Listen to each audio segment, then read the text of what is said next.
Somebody says you actually have to do this film? Yeah, they would set up a system and they would say you do it. Now, I may not have succumbed to it, but then they shoot you. So sometimes it's nicer to do a film. You mean somebody seriously calls you and says you have to be in one of my films? Or I blow your head off? Yeah.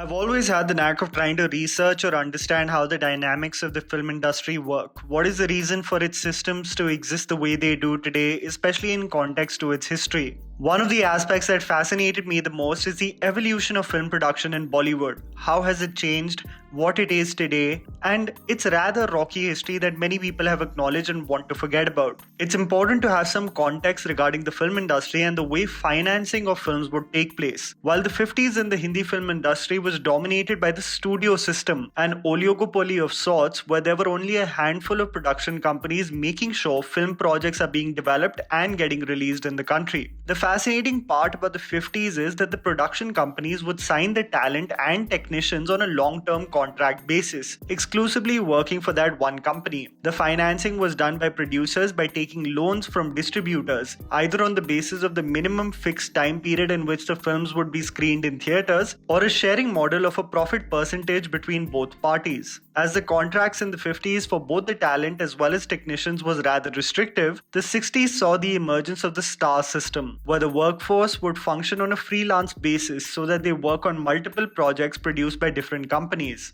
A model very similar to the one currently functioning, where the price of talent is set on the basis of the financial performance of their previous films, not an industry set standard but a negotiation agreement with a said production company. But what this in turn leads to is an increase in costs of the film, which compel the producers beyond the distributor to seek for other sources of finance in the form of moneylenders and promissory note systems.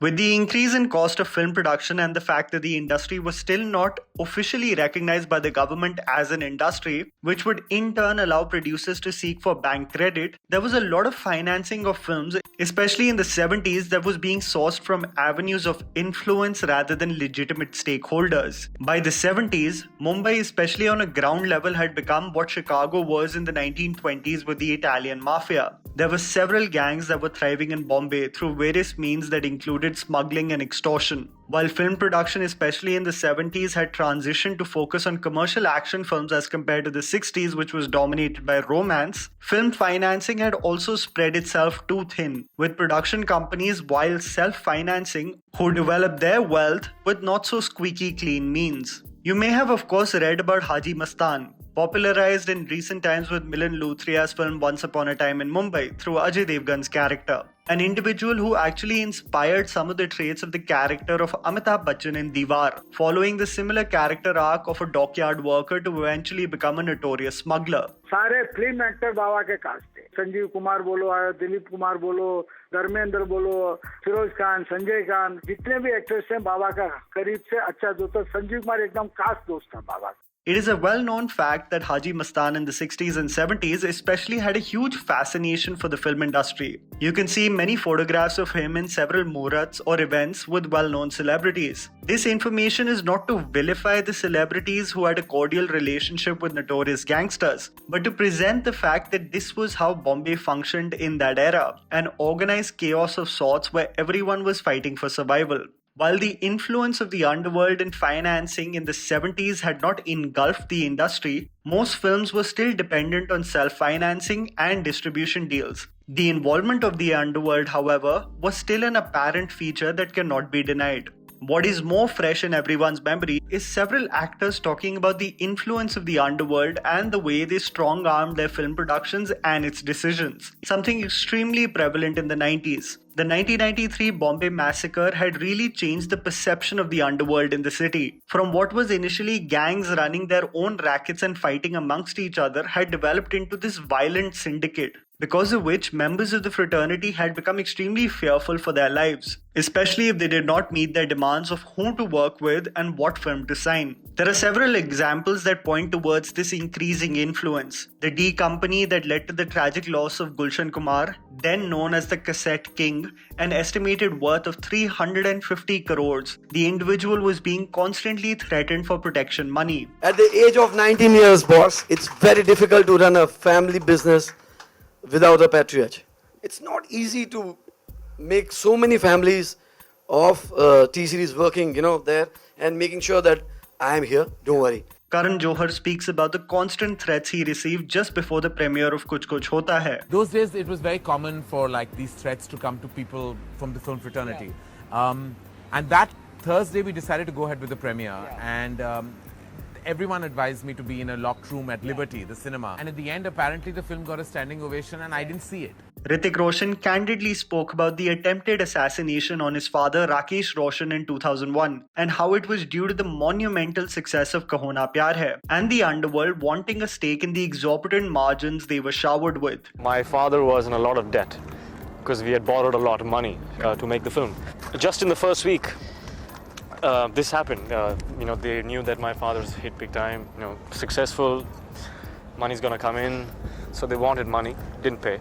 They shot him. Preeti Zinta was one of the only witnesses that came out regarding the extortion calls she would get during the filming of Chori Chori Chupke Chupke. So I can take a lot of things, I can take stress. I cannot take people abusing me or being nasty. After one point, then every time the person would call me and say, we'll kill you or we'll do that, then I'd say, come to my country first. First, enter my country. Then I became a Fauji. The situation was extremely grim. While production companies rose to prominence with successful ventures that did humongous business, the bad elements in Bombay wanted the piece of the pie. Two things that strikingly changed for the film industry in terms of financing was from the start of the financial year in 2001, when a joint institutional committee was created headed by the Department of Banking Ministry of Finance with the Industrial Financial Corporation of India and the Industrial Development Bank of India, allowing film production companies to adopt a corporate structure in order to avail of loans from the already structured and monitored banking system. This creation of a systematic financing source provided for an atmosphere of transparency as well as trust. This exponentially grew the financial worth of the film industry, working in unison with an established financial sector, creating a thriving symbiotic relationship. While in the 70s, production companies relied on self-financing, distribution agreements, and its biggest issue, money lenders without any sense of structure and monitoring, in the 21st century, film financing has created an extremely organized model through self-financing, distribution agreements, sale of music rights, bank financing, equity markets, sponsorships, and sometimes even co-producing it with other establishments. This transition has made the functioning of the industry, especially today, much more legitimate and smooth. While there are many categories of the kind of producers that exist in the ecosystem of Bollywood today, one category includes successful actors that have had long careers and acquired a proportion of wealth, starting their own production companies, innovating in many ways, and nominating their relatives or spouses as producers of films. The second category involves the veterans in the game that have persevered from the trials and tribulations of the 90s and have established multi-million and billion-dollar companies, some either with their own vision and will, or a combination of an inheritance, but still exponentially expanding it on their own volition. It has been quite the journey in film financing over a period of 50 years, but to vilify them of a history that had become an unfortunate reality of the landscape of Mumbai, which was then Bombay, is rather harsh, especially in today's context, where they have categorically worked towards distancing themselves from that kind of influence.